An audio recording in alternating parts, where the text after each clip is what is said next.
आज की कहानी किसान और दो घड़ों की कहानी। एक गांव में एक किसान रहता था।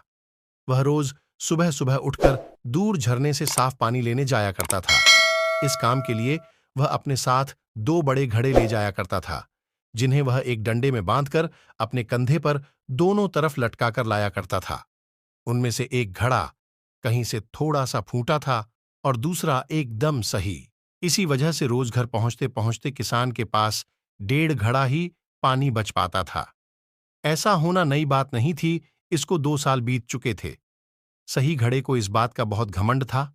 उसे लगता था कि वह पूरा का पूरा पानी घर पहुंचता है और उसके अंदर कोई भी कमी नहीं है। वहीं दूसरी तरफ फूटा हुआ घड़ा इस बात से बहुत शर्मिंदा रहता था कि वह आधा पानी ही घर पहुंचा पाता है और किसान की मेहनत बेकार चली जाती है। एक दिन की बात है, वह बहुत दुखी और उदास था।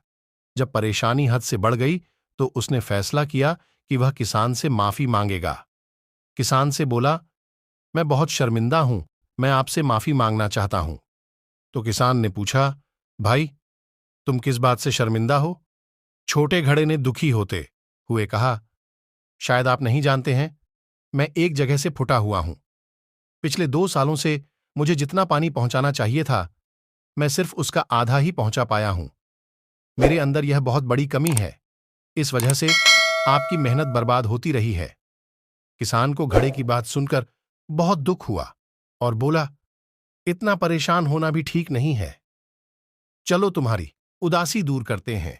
एक काम करना, कल जब तुम रास्ते से लौटो तो अपने टपकते पानी पर दुख करने के बजाय उस रास्ते में खिले हुए फूलों को देखना, कितने खुशबूदार, कितने खूबसूरत, कितने प्यारे, और साथ ही पास में छोटे छोटे पौधे देखना।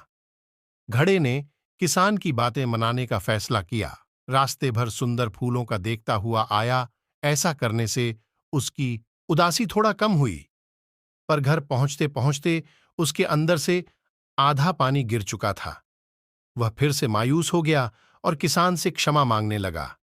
किसान बोला, शायद तुमने रास्ते पर ध्यान नहीं दिया। रास्ते में जितने भी फूल थे, बस तुम्हारी तरफ ही थे। सही घड़े की तरफ एक भी फूल नहीं थे। जानते हो ऐसा क्यों? क्योंकि मैं हमेशा से तुम्हारे अंदर की कमी को जानता था। मैंने उसका लाभ उठाया।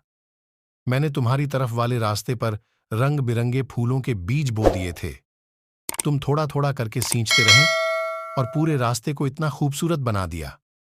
आज तुम्हारी ही वजह से मैं इन फूलों को भगवान को अर्पित कर पाता हूं, अपना घर सुंदर बना पाता हूं। तुम ही सोचो, अगर तुम जैसे हो ऐसे ना होते तो भला क्या मैं यह सब कुछ कर पाता है?